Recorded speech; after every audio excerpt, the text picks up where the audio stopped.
বড় ভাই আলু কাস্টমার হ্যাঁ আমাদের আমরা তো পাইকার হ্যাঁ আমরা আলু কিনবো তোমার যে আলু সাইজ দেখি সাইজগুলো তো বড় বড় হয়ে গেছে হ্যাঁ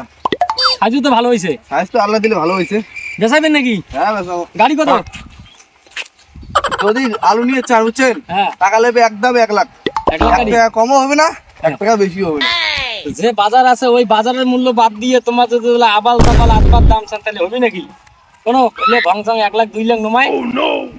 গাড়ি দিন 40,000 টাকা গাড়ি বুঝলেন তো আলু না হবে না বুঝছিস হ্যাঁ আর মাটি তুলে ধরি যা মাটি তুলে ধরি যা কি দিবেন হবে না কেন যেতে দাম কইছে তো আলুর দামে নেই আলা বাজারে নেই সরকারের না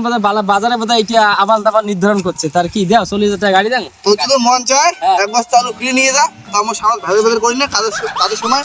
নষ্ট করি না বুঝছিস 1 বস্তা আলু কেমন হয়ে গেল আমি মিশন করলুম এই শশানে আলুর বস্তা চাই রে দেখিস তাহলে কোনটা নিয়ে যান নিবু হ্যাঁ নাও। এইটা এনে কয়া ফেলাছিস যেহেতু দওয়াই খাইবি আলা নে মাথা নেই অল্প করে মাথা নেই তুই পাইকারি গিরি বাদ দিয়ে বুঝছিস মানসিকটা আলুর দাম নামা খাবে আরে একটা করে বস্তা ধরে যাওয়া খাবে